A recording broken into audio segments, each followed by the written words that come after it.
All right, last one, Dustin Johnson. I feel like you were able to sort of settle into just playing golf now. I mean, just after everything that's gone on and all the noise outside, to be able to just play golf. Yeah, you know, I feel like this week, you know, obviously once I decided to come and play here, you know, I felt like, you know, especially over the last 12 months or so, you know, decided and kind of trying to figure out if I was going to, you know, stick to playing on the PGA Tour, if I was going to join LIV. You know, so it was always kind of in my mind. And then obviously once I decided to do this, yeah, it kind of, you know, obviously now my focus is just on golf and playing as good as I can. And so, yeah, I mean, this week's been great. You know, I feel like, you know, the game is there.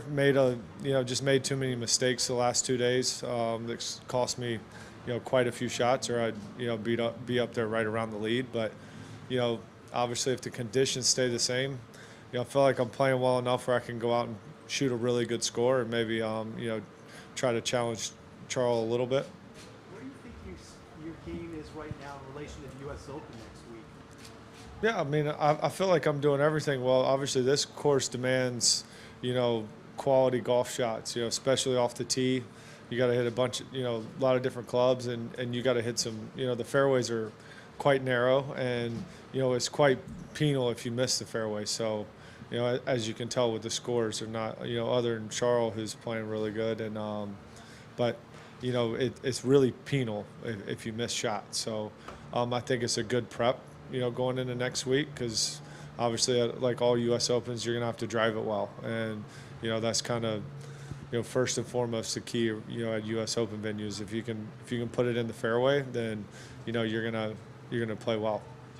Everybody's kind of wondering how the Masters is going to feel about all this stuff. Have you, as the defending champ, or as a former champ, had any kind of conversations with anybody there, or any assurances that you'll always be welcome there? I mean, I've definitely talked to him, but, you know, you're going to have to ask somebody from the Masters. You know, I can't comment on anything they've said. DJ, obviously it's been now over 24 hours since Jay won at Antonello. Have you spoken to people in the last 24 hours about whether there's any legal recourse, whether there's any route back on the PGA Tour? I have not, and, you know, at this point, you know, my plan is to, you know, play the LIV events and, you know, a few majors, and, you know, that's it. That's it. Yeah, well, that was the whole reason I started playing on, you know, LIV, is to play less golf, not more.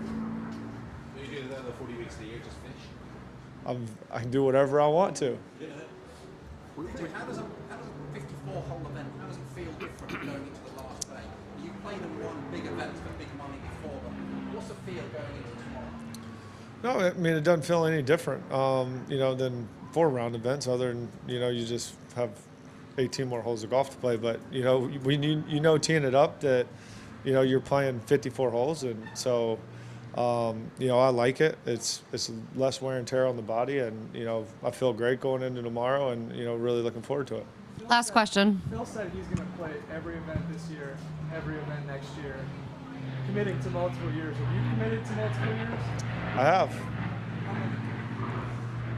A few. All right, thank you guys very much. Thanks, Dustin.